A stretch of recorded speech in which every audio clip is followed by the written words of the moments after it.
Primeira carta de Paulo aos Tessalonicenses, do capítulo 4, do verso 1 ao 8.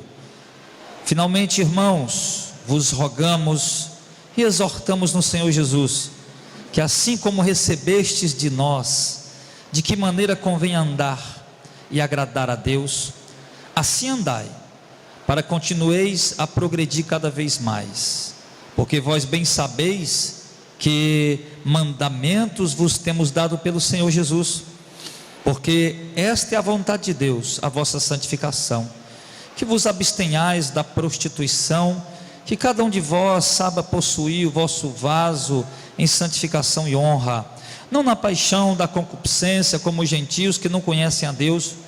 Ninguém oprima ou engane o seu irmão em negócio algum, porque o Senhor é vingador de todas essas coisas, como também antes vos dissemos e testificamos, porque não nos chamou Deus para a imundícia, mas para a santificação. Portanto, quem despreza isso não despreza o homem, mas sim a Deus, que nos deu também o seu Espírito Santo. Eu quero trazer essa noite para a igreja, baseado nas palavras de Paulo, nas suas, já quase que finalizando essa carta. Depois ele entra na questão do arrebatamento, mas Paulo vem dando vários conselhos à igreja de Tessalônica, conselhos que entram na questão da ética cristã, da moral cristã, da conduta do cristão, conselhos também não só éticos e de conduta, mas também teológicos, que ele aborda pontos como o arrebatamento da igreja, escatológicos também. Mas essa noite, já que nós vamos participar da ceia do Senhor, eu pretendo me deter nos conselhos morais e éticos. Isso para quem acredita que não é necessário mais cobrar ética e moral dos cristãos na atualidade. Nós vemos um tempo em que muitas linhas teológicas têm surgido, e dentre essas linhas teológicas, a teologia reformada, da qual eu digo que nós fazemos parte.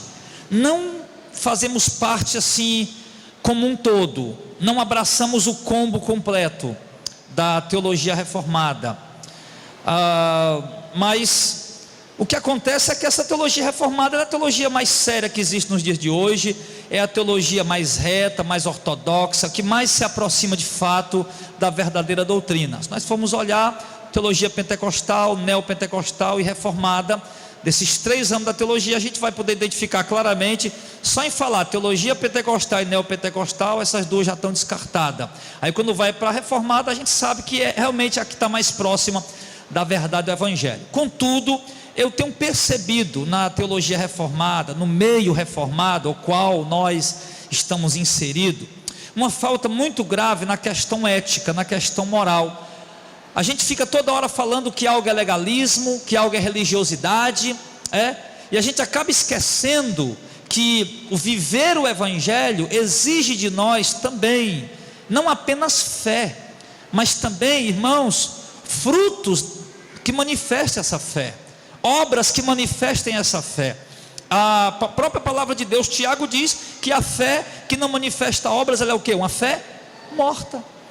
E uma fé morta que não tem valor algum, porque logo é uma fé inválida, uma fé religiosa, uma fé vã realmente. Mas a fé legítima, a fé genuína, a fé verdadeira, irmãos, ela manifesta fruto em todos os sentidos da nossa vida, na esperança da vida eterna, na esperança da salvação, no temor a Deus, que consequentemente ou inevitavelmente nos conduz a uma vida moral e ética, quase que eu posso dizer que imaculada. Não vou dizer que seja imaculada e irrepreensível por completo, porque nós somos imperfeitos.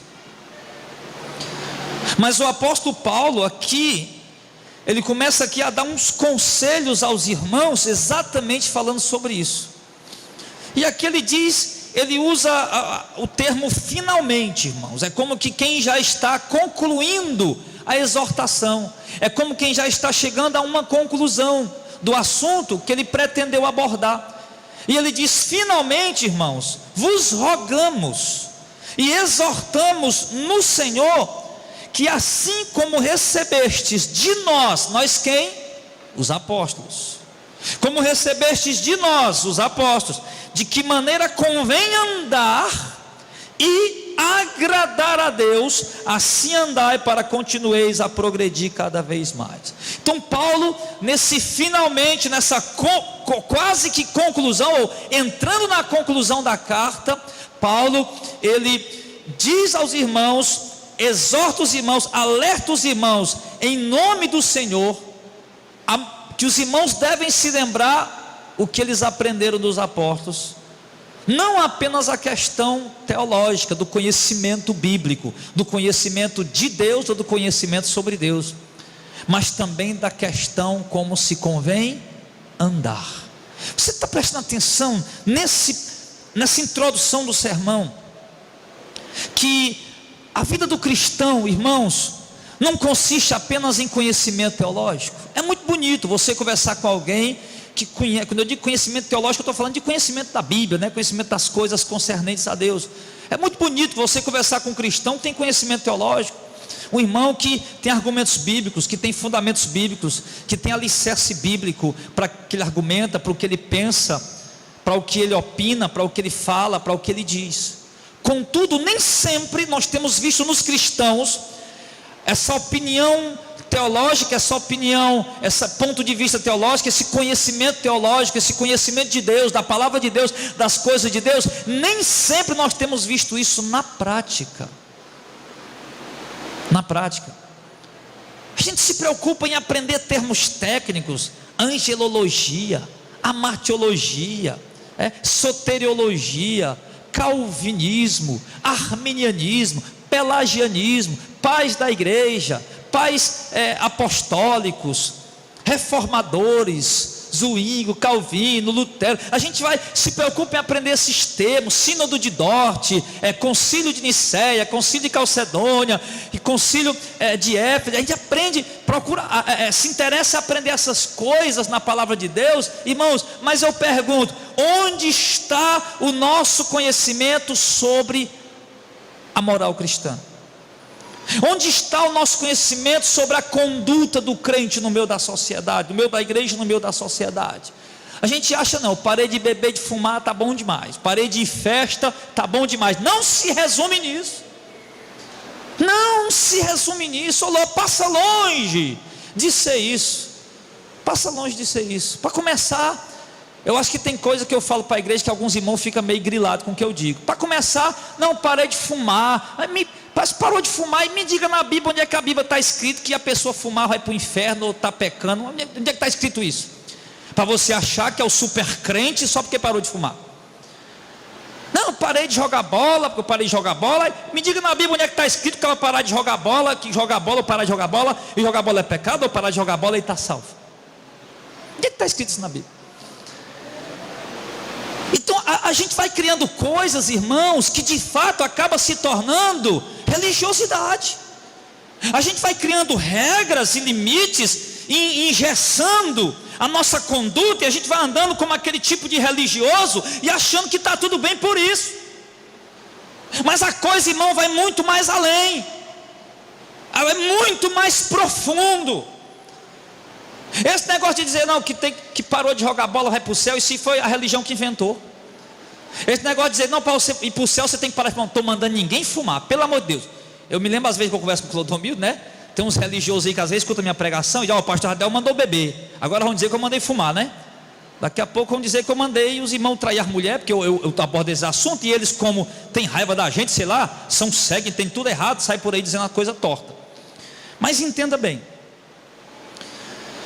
o apóstolo Paulo, ele está dizendo para os irmãos, que assim como vocês receberam de nós os ensinamentos, a doutrina, a palavra, a forma de conduta, a forma de se conduzir, a forma de andar, assim como vocês aprenderam de nós, de que maneira convém andar e agradar a Deus. O crente, ele coloca duas coisas aqui: a forma como eu ando, ou seja, como eu me conduzo, eu posso agradar a Deus ou desagradar a Deus. E a gente tem que parar para observar essas coisas, porque eu estou vendo muito crentezinho do meu reformado depravadinho, mundaninho, né? Mundano, depravadinho, sei lá o que mais, e não leva em conta essas observações de Paulo. Então Paulo diz: você sabe o que foi que os apóstolos ensinaram, como nos convém andar? Você sabe o que foi que eles ensinaram? Como convém andar e agradar a Deus? O que foi que eles nos ensinaram sobre isso? O que foi que eles falaram sobre isso? O que foi que eles abordaram sobre o referido tema? Eles abordaram muitas coisas, irmãos. Eles falaram sobre honestidade, eles falaram sobre sexualidade, sobre vestimenta. Sabia que eles falaram sobre isso? Quem sabe disso? Sabe, né? Falaram sobre vestimenta feminina, falaram sobre ornamento feminino, falaram sobre a relação sexual do casal, falaram sobre a conduta de filhos para com os pais, a conduta de pais para com os filhos, a conduta da mulher para com o marido, a conduta do marido para com... Tudo isso é moralidade e ética. Não tem nada de teologia aí, nada teológico, coisa moral, relacionamento moral, ético, social, familiar. Eles abordaram sobre isso, e a gente sabe. O que foi que Paulo ensinou sobre a questão de relacionamento da mulher com o marido? Que a mulher deve ao marido, que o marido deve à esposa. A mulher deve ao marido, obediência. O marido deve à esposa, amor. O que os filhos devem aos pais, submissão. O que os pais devem aos filhos, respeito. O que o servo deve ao patrão, um serviço bem prestado, não só na vista dele, mas também até longe da vista do patrão, trabalhando da forma correta, sem roubar o tempo, sem cozinhar o galo, sem enrolar o tempo. Na questão sexual, o que a mulher deve ao marido? Prazer. O que o marido deve à esposa? Prazer. Que a mulher não pode negar-se sexualmente ao marido, o marido não pode negar sexualmente à esposa. As viúvas que sejam honestas, prudentes, que não busquem um novo casamento, que se buscar, que seja no Senhor. Os jovens que querem se casar, que se casem, é uma bênção de Deus, mas que sejam criteriosos na escolha dos seus futuros esposos e esposas. Então, meu irmão, tem uma gama de coisas que a palavra de Deus nos ensina, que a gente vai desprezando. Não, eu só quero saber de Calvino. É o João Calvino, institutas, predestinação, aleluia, eleição, Romanos 8, Romanos 9, João Calvino. A gente só quer saber disso. E essas questões que são fundamentais para a nossa vida, a gente vai desprezando. O que adianta você conhecer tudo de Calvino e não praticar o que o Calvino ensina pelas Escrituras? O que adianta você ser um calvinista de carteirinha, roxo, de crachá, hiper fã de Calvino, e não praticar, não colocar em prática aquilo que Calvino ensina pelas Escrituras? Do mesmo jeito os outros do outro lado, que é o meu nome é arminiano, né? Os arminianos. Que adianta ser fã de Armínio, de Jacó Armínio para aqui, Jacó Armínio para acolá, se você não olha para os ensinamentos de Jacó Armínio, os ensinamentos corretos, bíblicos, retos, para colocar em prática? Não está fazendo nada.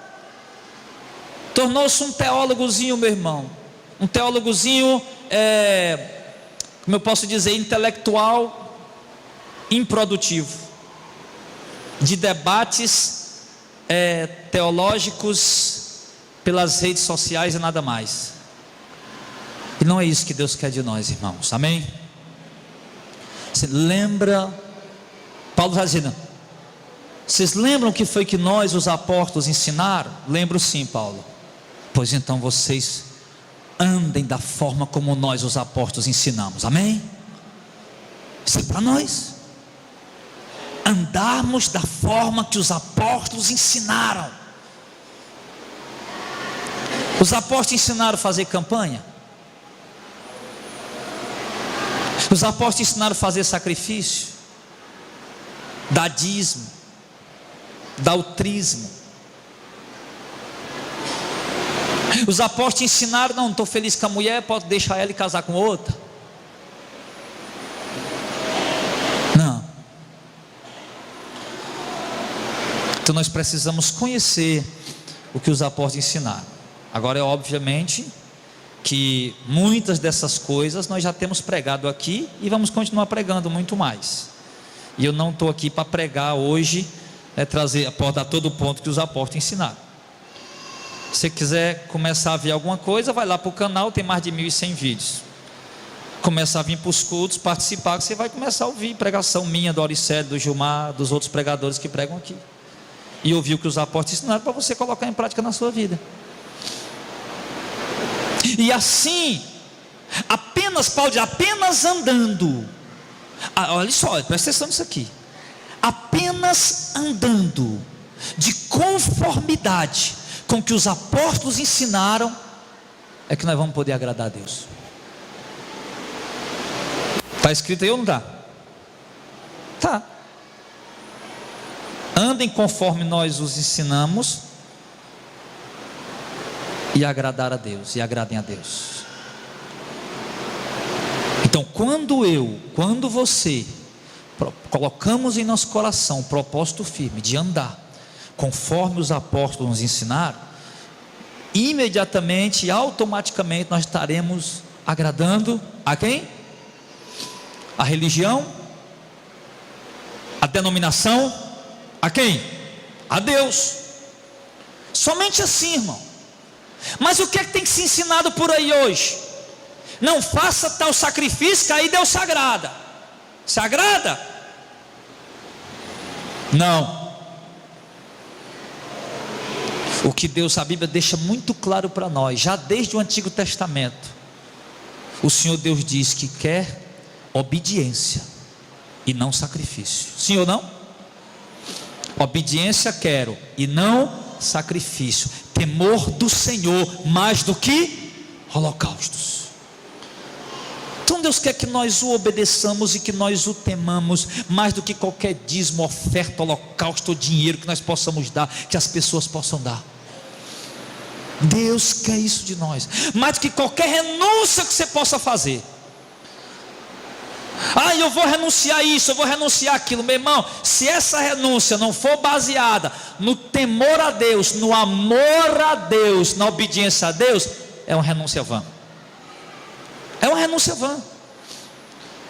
Lembra quando a gente falou aqui dos praticantes da ascese? Os que começaram a autossubjugar o seu corpo, se mutilar, se maltratar, se abster de comida, morar nos desertos, passar fome e necessidade, achando que estava agradando a Deus. Muitos de nós têm feito isso.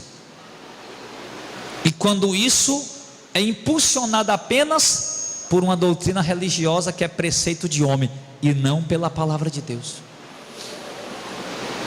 Tem crente, meu irmão, tem crente morrendo de jejuar, achando que vai agradar a Deus fazendo um jejum. Eu fiz um estudo com o Auricélio outro dia, num debate, de Gênesis a Apocalipse, não tem nenhum versículo onde Deus ordena jejum. Não tem nenhum versículo onde Deus dá uma doutrina sobre jejum, nenhum sequer. Porém, o jejum era uma prática voluntária e espontânea. E para quem quisesse jejuar, ele deu uma orientação como devia jejuar da forma correta, mas não que fosse uma doutrina, uma prática, o cara ia estar agradando a Deus com aquilo ali. Mas as pessoas hoje acham que sim. Os cristãos hoje acham que sim.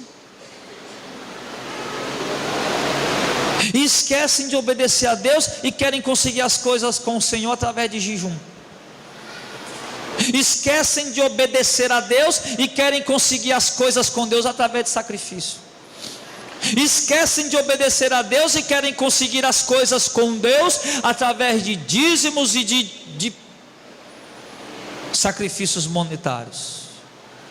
E Paulo está dizendo: andem do jeito que nós ensinamos e vocês agradarão a Deus. Então, meu irmão, se você tem no seu coração o desejo de agradar o Senhor, eu acredito que todo mundo aqui tem, sim, sim. Creio que todo mundo que está aqui dentro tem um desejo de agradar o Senhor. Pastor, e o que é que eu faço para agradar a Deus? Davi ficou perguntando: Senhor, o que é que eu vou fazer? O que é que eu posso te dar, oferecer pelos benefícios que o Senhor tem me dado? O que é que eu posso? Deixa eu ver. Não, tudo já é do Senhor, tudo já pertence ao Senhor. Davi ficou perguntando isso: que darei ao Senhor por todos os benefícios que Ele tem me dado? Davi chegou à conclusão que ele não podia fazer nada, que ele não podia recompensar a Deus fazendo absolutamente nada, que ele tinha que tão somente como um servo inútil obedecer ao Senhor, e obedecer ao Senhor mediante a doutrina ensinada, não por pastores hereges, mas pela própria palavra de Deus. Amém? Obedecer ao Senhor não por doutrinas ensinadas por homens ou por pastores, mas pela própria palavra de Deus. Ou seja, qualquer doutrina que qualquer pastor traz me ensinando alguma coisa, se não é alicerçada no que Jesus e os apóstolos disseram, eu não tenho obrigação de cumprir. Então nós precisamos andar conforme a doutrina apostólica e consequentemente agradaremos a Deus. E Paulo estava dizendo aqui para os irmãos que aqueles irmãos estavam fazendo isso, que eles estavam andando de acordo com o que eles tinham aprendido dos apóstolos, e que eles estavam agradando a Deus. E Paulo dá o conselho aqui no final desse verso primeiro, que eles devem continuar a progredir cada vez mais nisso. Devem continuar a progredir cada vez mais nisso. Ou seja, eu abri mão, eu era católico apostólico, eu era católico romano, e eu abri mão de toda a idolatria que eu tinha lá. Abri mão da adoração aos santos, da adoração a Maria, adoração a Santo Expedito, a São Francisco, a Padre Cícero, adoração aos santos católicos. Então já foi um passo, mas Paulo diz: continue a progredir nisso. Digo, não eu, mas estou colocando aqui na primeira pessoa para poder você entender que eu estou falando não só de mim, mas de você também. Eu quer dizer eu, você, eu. Então Paulo diz: só que nós não temos progredido nisso. Nós renunciamos os santos católicos, Tiago, e erigimos outros ídolos para nós nos dias de hoje. Erigimos o ídolo dos amuletos evangélicos, que é muito se usado dentro das igrejas, o ídolo dos grandes pregadores, cantores renomados. Erigimos isso em nosso coração. Que diferença faz dos ídolos católicos? É tudo igual. Mas diz: não, então vocês já deram o primeiro passo, já estão andando da forma que convém agradar a Deus, obedecendo o ensinamento apostólico, então progridam nisso, avancem nisso, as práticas. Não deixe que o seu coração novamente venha erguer ídolos. E aí ele continua dizendo: então nós temos que progredir. Não retroceda, pessoal, olha, não retroceda. Não volte a ser o que você era antes, a praticar o que você praticava antes, a viver como você vivia antes. Você já renunciou pelo conhecimento da doutrina apostólica, agora você tem que continuar progredindo, obedecendo a palavra do Senhor. Em seguida ele diz: porque vocês bem sabem que mandamento vos temos dado pelo Senhor Jesus. Aí agora ele vai entrar num ponto, irmãos, que é muito importante para os dias de hoje. Ele vai entrar no ponto da questão da prostituição, do ato sexual ilícito.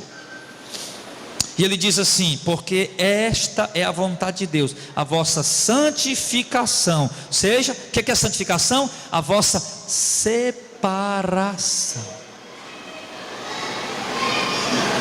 É interessante quando se fala de santificação. Eu vi um professor da faculdade explicando, e eu gostei como ele explicou. Diz: nós fomos santificados por Deus, porque fomos separados. E continuamos sendo santificados, fomos santificados por Deus, porque santificar é separar, né? Colocar a parte. Fomos santificados por Deus, quando a graça de Deus nos alcançou, Ele nos separou para Ele. Ele fez isso, nós somos dele, pertencemos a Ele. Aí agora Ele cobra de nós que nós continuemos nos santificando, ou seja, que nós vivamos uma vida separada. Fomos santificados e continuamos sendo santificados, nos santificando. Então, ele diz que a vontade de Deus, a vossa santificação. Então Ele manda que nós nos santifiquemos. Essa é a vontade de Deus. A vontade de Deus é que nós sejamos separados, distintos do mundo. Diferente não por ser diferente apenas, porque diferente, o budismo é diferente, o hinduísmo é diferente, o xatoísmo é diferente, o islamismo é diferente, os católicos são diferentes, os evangélicos são diferentes. Não é esse tipo de diferença, mas é um estar separado e ser diferente, porque eu vivo o temor do Senhor. É um estar separado e ser diferente, porque eu vivo a obediência à palavra de Deus.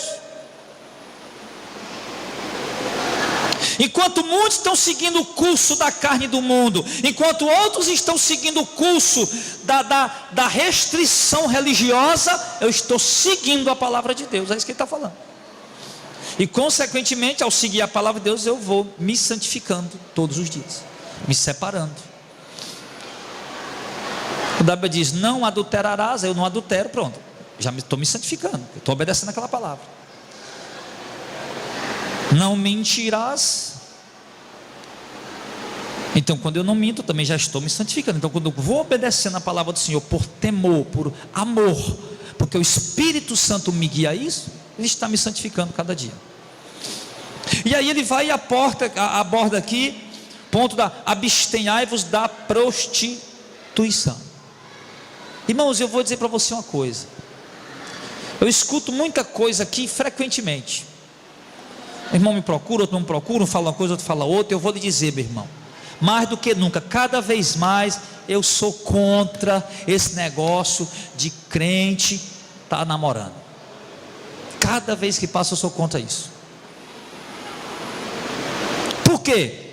Por alguns motivos. Primeiro, a maioria vai namorar por namorar.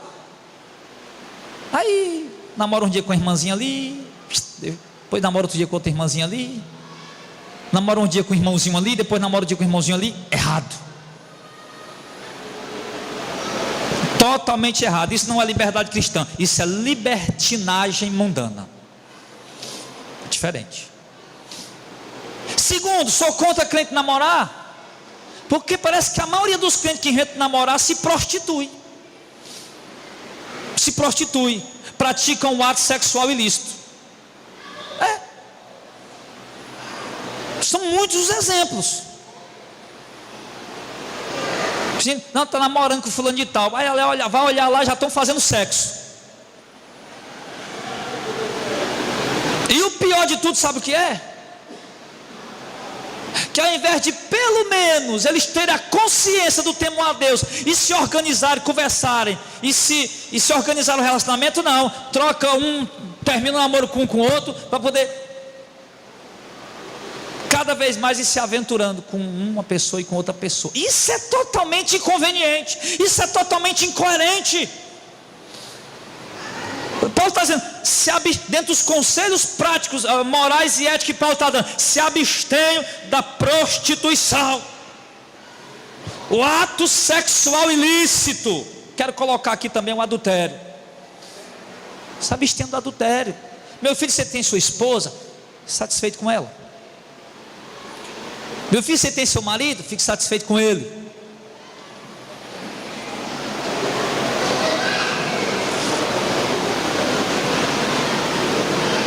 Vem, você é jovem, está pensando em casar? Então toma cuidado. Vai com cautela, vai com temor do Senhor. E manda se abster da prostituição. Prostituição, irmão, não é nada comum para a vida do crente, não. Não é comum, não. Não é normal, não. É totalmente ilícito, totalmente o contrário à palavra de Deus. Mas o que tem de crentes se prostituindo hoje, meu irmão, são muitos. Eu não conheço intimamente a vida de nenhum de vocês, e me permitam falar com toda sinceridade e humildade, nem pretendo conhecer. Sua vida íntima pertence a você e a Deus. Sim ou não? É lógico. Mas será que se nós fizéssemos uma entrevista aqui essa noite, uma fila, e perguntássemos de um por um: você está fazendo sexo com seu namorado? E injetar naquela pessoa, como é o nome, o soro da verdade, o que é que a gente ia ouvir? Você está sendo fiel à sua esposa? Você está sendo fiel ao seu marido?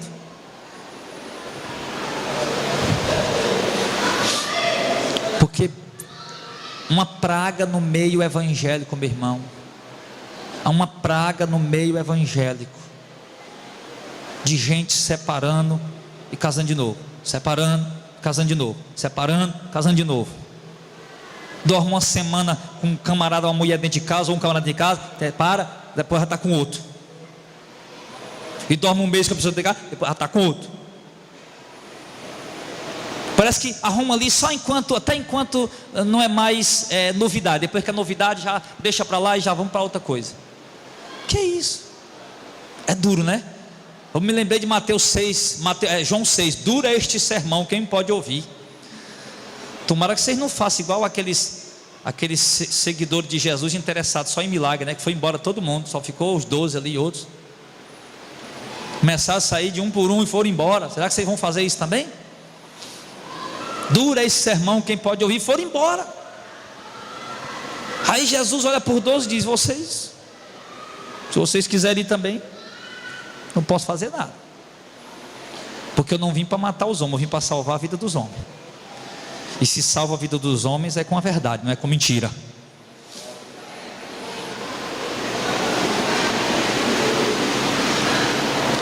Aí ele vai e fala: então, meu irmão, em nome de Jesus, em nome de Jesus, se você está seguindo a doutrina apostólica, continue seguindo. Se você não está, começa a seguir. Outra coisa, saiba qual é a vontade de Deus, a tua santificação. Santifique, separe, pare de se prostituir.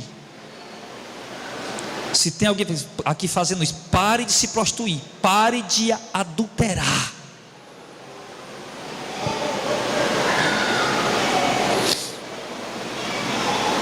Que cada um de vós saiba possuir o vosso vaso em santificação e honra. Algumas pessoas interpretam esse texto dizendo que ele está falando de possuir o cônjuge. Eu não entendo dessa forma. Pode ser que alguns entendem dessa maneira, mas eu não compreendo dessa maneira. Cada um saiba possuir o seu vaso em santificação e honra. Cada um saiba fazer sexo com a sua esposa, cada um saiba fazer sexo com o marido. Não vejo, não entendo dessa forma, não. Cada um saiba possuir o seu vaso em santificação. Eu estou entendendo que ele está falando do próprio vaso de cada um, não é isso? O próprio corpo, não é, Marcelo? Eu acho que é mais coerente entender dessa maneira. Cada um saiba possuir o seu próprio corpo em santificação e honra.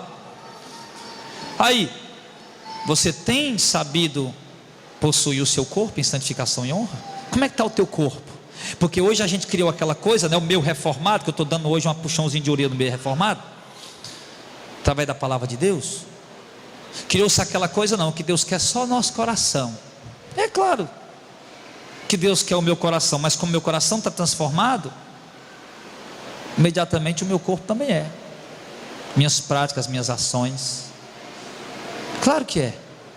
A transformação que Deus faz em nós é de dentro para fora.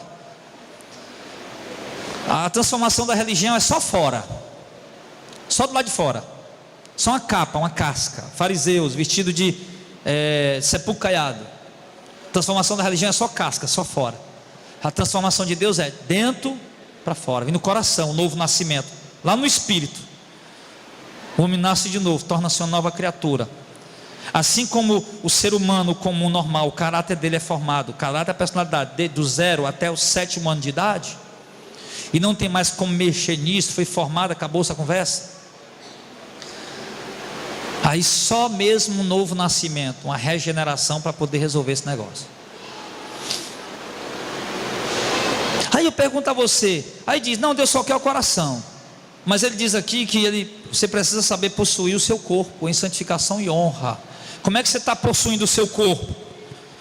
Templo do Espírito Santo. Paulo disse a Timóteo, a Coríntios, você não sabe que vocês são o templo do Espírito Santo e que Deus habita em vós, e que o corpo de vocês não pertence mais a vocês mesmos, mas a Deus? E se alguém destruir o templo de Deus que sois vós, o corpo de vocês, Deus também destruirá eles. Porque tem muita gente para prestar conta com Deus no dia do juízo, para ser condenado porque mataram cristãos. Mas e nós, o que estamos fazendo com o templo do Espírito Santo? Com o nosso corpo que é santo? Você tem sabido possuir o seu corpo? Não, o meu, já está dizendo, pastor, o meu corpo é meu. É meu. Então meu corpo é meu, eu ando como eu quero, como eu bem entendo, e você, pastor, não tem nada a ver com isso, e ninguém pode opinar na minha vida. Eu realmente não tenho nada a ver com isso. Realmente talvez ninguém possa opinar na sua vida. Mas se você é crente, no mínimo você vai ser tocada pela palavra de Deus, pelo que ela diz. Como é que você está possuindo o seu corpo? Em santificação e honra? Ou em sujeira e desonra?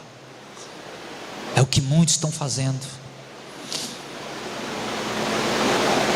Até agora aqui eu não vi nada de espiritual, só vi conselho mesmo. Não vi nada de teológico aqui, teológico. Vi conselho mesmo de vida. Conselho de vida. É isso que a gente está vendo. E que a gente tem desprezado, achando que é religiosidade. Saiba possuir o seu corpo em santificação e honra. Saiba viver a sua vida de modo honroso, de modo decoroso, de modo honesto. Saiba viver a sua vida de acordo com aqueles que foram herdar para a vida eterna, de acordo com os padrões bíblicos. Como é que Deus diz que eu, homem, tenho que viver como homem na sociedade? Como é que eu, marido, tenho que exercer a minha função de marido? Como é que eu, pai, tenho que exercer minha função de pai? Como é que eu, esposa, tenho que viver a minha posição de esposa? Eu, mãe, tenho que viver como mãe. Então, viver em santificação e honra, de modo honroso, e não de modo desonroso, como muitos têm vivido. Muitos estão vivendo de modo desonroso, não em santificação separado, mas misturado dentro, no meio do chiqueiro dos porcos, comendo as bolotas, como o filho pródigo. E nessa noite a palavra de Deus está sendo lançada para nos tirar dessa situação e nos colocar na posição que Deus nos quer. E aí no verso 5 ele diz: então vocês não devem andar na paixão das concupiscências. Concupiscências são os desejos carnais. A paixão é um desejo compulsivo. Então a carne, ela tem desejos compulsivos por coisas. Um desejo compulsivo, que é um desejo que eu vou dizer que é quase que incontrolável, se a pessoa não tiver o domínio próprio, esse fruto do Espírito Santo. E ele diz: não vivam na paixão da concupiscência, não vivam nos desejos desenfreados, satisfazendo o desejo desenfreado da carne de vocês, porque quem faz isso são os gentios que não conhecem a Deus. O que Paulo está falando aqui, irmão? Paulo está dizendo, em outras palavras, Paulo está dizendo: se algum de vocês está vivendo na paixão da concupiscência, satisfazendo os desejos carnais, é porque você é gentio e não conhece a Deus.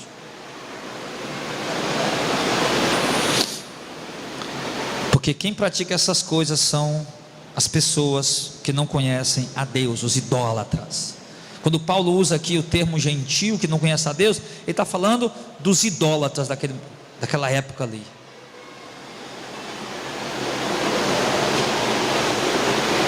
Os depravados, os sodomitas, os malfeitores. Então, não é para o cristão viver satisfazendo as paixões, os desejos compulsivos da sua carne. É para você viver lutando contra isso. Pastor, e agora, pastor? Eu tenho tanta concupiscência na minha carne, mas eu vivo batalhando. Glória a Deus. Porque às vezes a pessoa acha que só pelo fato de ter o desejo, ela está pecando. Não. Você está batalhando contra ele. E tem que continuar batalhando até você morrer, até a morte. Porque essas concupiscências, essas paixões da concupiscência, infelizmente, a carne do homem tem. Mas os gentios que não conhecem a Deus, satisfazem elas. Nós que conhecemos a Deus, não satisfazemos, lutamos contra ela. A diferença é essa.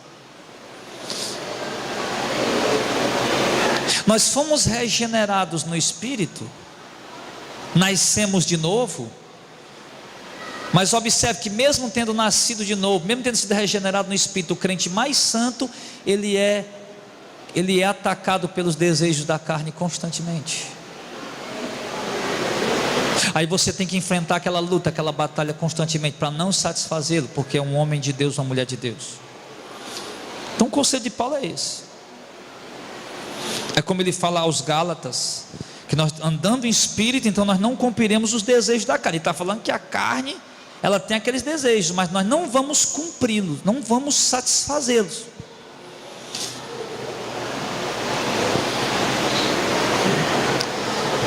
Quem faz isso são gentios que não conhecem a Deus. Então, se você encontrar um crente entregue às paixões das concupiscências, desejos carnais, as paixões carnais, a depravação, da devassidão, pode ter certeza que ele não é convertido. Ele pode pregar, pode dirigir culto, pode cantar, pode tocar. Se ele entrega essas paixões, ele não é convertido. Ele pode frequentar a igreja, ele pode levar a Bíblia, ele pode tomar a Santa Ceia, pode ser batizado, mas ele não é convertido. Ele é apenas um religioso que tomou uma decisão e não sofreu uma conversão. É diferente. Uma conversão para uma decisão. Ele decidiu, eu vou para a igreja evangélica, eu gosto de ir lá, eu acho bonito, eu sou evangélico, pronto. Escolheu. Sabe uma coisa, você é budista, eu gosto da religião budista. Procura do nirvana, daquele estado de transe profundo, onde eu posso ter experiências sobrenaturais extraordinárias. Eu vou ser budista. Eu acho legal. Uma decisão. Uma conversão é algo diferente. Então, as pessoas que vivem entregues, mesmo na igreja, que vivem entregues às paixões da concupiscência, aos desejos carnais, imoralidades carnais, é porque ainda não foram convertidos. E ele diz no verso 6, olha o conselho que ele dá. Então, como ele está dando esses conselhos até aqui, ele entra agora de uma forma mais direta, dizendo: ninguém oprima ou engane seu irmão em negócio algum, porque o Senhor é vingador de todas essas coisas, como também antes o dissemos e testificamos. Paulo diz para os Tessalonicenses que tanto falou para eles, como mostrou exemplo de pessoas que fizeram mal aos seus irmãos e depois pagaram o preço. Tanto dissemos como testificamos. Então, o nosso trato com os nossos irmãos deve ser um trato, um relacionamento dócil. Deve ser um relacionamento fraternal, de amor. E não de trapaças, não de enganos, não de aproveitamentos, mas de honestidade. Não podemos se infiltrar no meio da igreja apenas para se aproveitar disso ou daquilo outro, para explorar um, explorar o outro. enganar um, enganar outro. Paulo está dizendo, irmão, que não devemos fazer essas coisas. Devemos considerar os nossos irmãos de fato irmãos.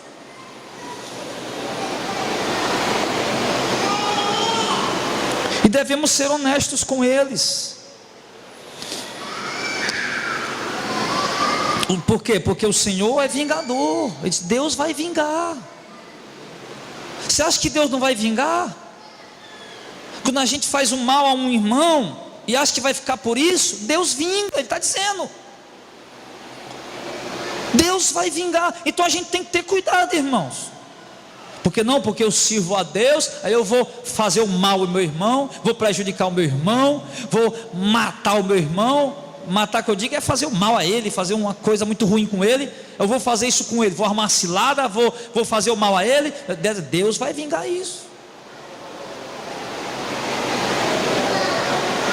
E a Bíblia diz que a horrenda coisa é cair nas mãos do Deus vivo.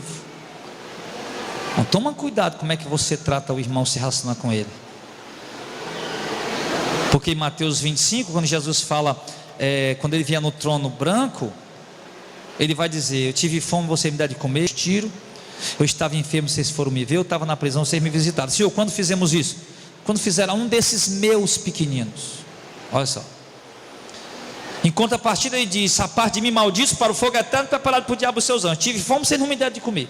Eu tive sede, vocês não me deram de beber. Eu estava nu, vocês não me vestiram. Eu estava enfermo, doente, vocês não foram me visitar. Quando, Senhor? Quando vocês negarem, são dos meus pequeninos. Em saber, quando nós estamos nos relacionando com os nossos irmãos, nós estamos relacionando com o próprio Cristo. Quando eu faço bem a um irmão meu, eu estou fazendo bem o próprio Cristo. Eu me lembrei de uma música evangélica, gospel, sertaneja, alguma coisa do tipo, caipira. Eu não sei bem se ela é evangélica gospel, eu acho que é de um cantor secular, eu não sei. Eu sei que o meu pai mandou para mim pelo WhatsApp. E lá o camarada na música dizia, interessante, muito interessante, aquela moda caipira. E o camarada dizia que tinha chamado Jesus para jantar na casa dele. Conhece, né? Aí ele disse que tinha comprado um frango maior que tinha, um frango, um chester, um peru, um negócio lá grande. Aí de repente bateu na porta um mendigo pedindo, estava com fome, com muita fome, e ele disse, rapaz, olha, eu estou esperando aqui uma visita, e eu não sei o que é que eu faço, mas eu estou com muita fome. Ele foi lá e pegou uma coxa do frango. Ele disse, rapaz, será que Jesus não vai achar ruim não se eu fizer isso? Foi lá e deu para o mendigo levar. Daqui a pouco chega um pai de família, desempregado, batendo na porta, pedindo comida para a sua família, que está passando necessidade, papai, PPP. Ele disse, rapaz, eu tenho ali um alimento pronto ali, mas eu estou esperando uma visita muito importante, eu não posso, mas eu estou com muita fome. O moço vai lá e pega lá mais um pedaço daquele frango e dá. Eu sei que nisso, meu irmão, vem lá umas 3 ou 4 visitas. Eu acho que ficou só a moela e os pescoços aí no final. E é bom, né? A moela com farofa e o pescoço. Aí disse que de repente bateu na porta. Aí era Jesus. Aí ele convidou, Jesus, rapaz, o senhor entra aí para comer, mas me perdoe aí, Jesus, porque, rapaz, aí não tem quase nada mais. Aí Jesus falou para ele, não, eu já estou satisfeito. É uma ilustração, né? Você entende. Mas como assim, o senhor marcou de jantar aqui comigo, já comeu no outro canto? Não, eu já vim aqui 3 vezes e já me deu comida 3 vezes. Aquele fulano que vinha, era eu, aquele outro fulano que vinha, era eu. Então eu achei legal, interessante o moral dessa música. Porque todas as vezes que nós atendemos um irmão nosso, um irmão na fé, não é todo mundo, um irmão na fé, nós estamos atendendo o próprio Senhor, nós estamos lidando com o próprio Jesus. Toda vez que nós enganamos um irmão nosso, nós estamos enganando o próprio Senhor. E quando nós atendemos um irmão nosso fazendo bem, nós estamos atendendo e fazendo bem o próprio Senhor. E nós vamos colher fruto disso. Por um lado ele diz, quando fazemos o mal ao nosso irmão, ele vai vingar. Por outro lado, certamente, quando fazemos o bem, ele vai recompensar. Você está vendo, irmão, a mensagem? Falando da igreja, o relacionamento da igreja, sabe? A convivência da igreja, a vida da igreja, coisa linda.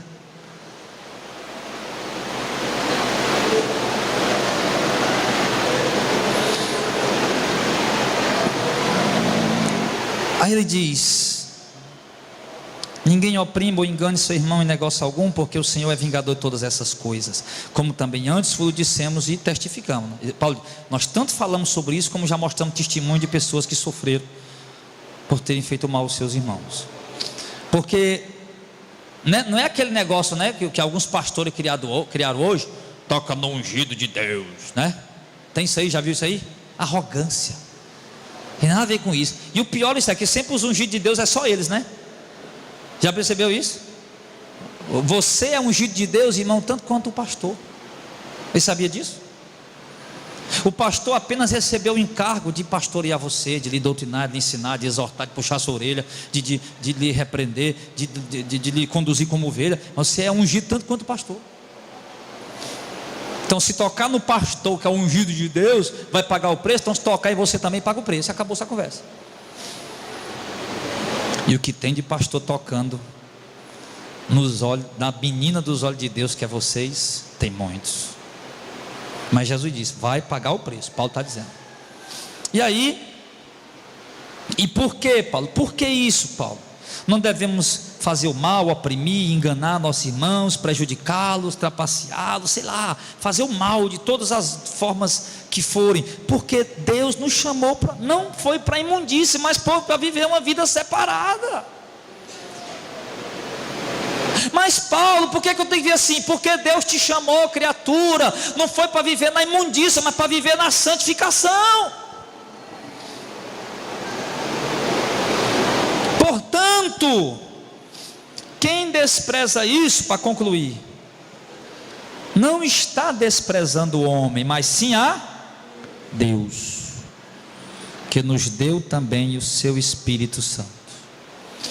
Paulo está dizendo, olha, eu estou dando essas palavras para vocês, mas vocês pensam que sou eu que estou falando? Sou eu não. Deus nos deu o Espírito Santo. Quem está desprezando isso aqui, está desprezando o próprio Deus. Então, queridos, o Evangelho não consiste só em milagre, em cura, como alguns querem. Aliás, o Evangelho não consiste nisso em momento algum. O Evangelho não consiste só em doutrinas complexas de termos técnicos. O Evangelho não consiste apenas em fé, na fé pelas coisas sobrenaturais e distantes e longes e inatingíveis ao homem. O Evangelho consiste, irmãos, também em relacionamento, em vida, em trato com as pessoas, em convivência. O Evangelho também consiste, irmãos, em moral e ética. Amém? E é isso que Deus fala conosco essa noite. E pode ter certeza, mesmo sem conhecer a vida da maioria, tem muita gente aqui para se consertar essa noite. Mesmo sem conhecer a vida da maioria, tem muita gente aqui para se ajeitar essa noite. Mas não vou chamar você para gente aqui na frente, não. Não vejo necessidade disso. Eu vou só lhe dizer, te conserte. Nós vamos já orar, você já começa a orar logo aí pedindo perdão a Deus. Senhor, foi comigo, não parece ninguém ouvir. Foi Jesus, foi comigo mesmo. Quando chegar em casa, vai buscar de novo. Vai falar com ele de novo. E anda vigiando, meu irmão. Redobra esta vigilância. Olha o que você está fazendo. Deus te chamou para a santificação, foi ou não foi? Não foi para imundícia, não. Então se comporte como tal. Se comporte como um cristão e não como um evangélico.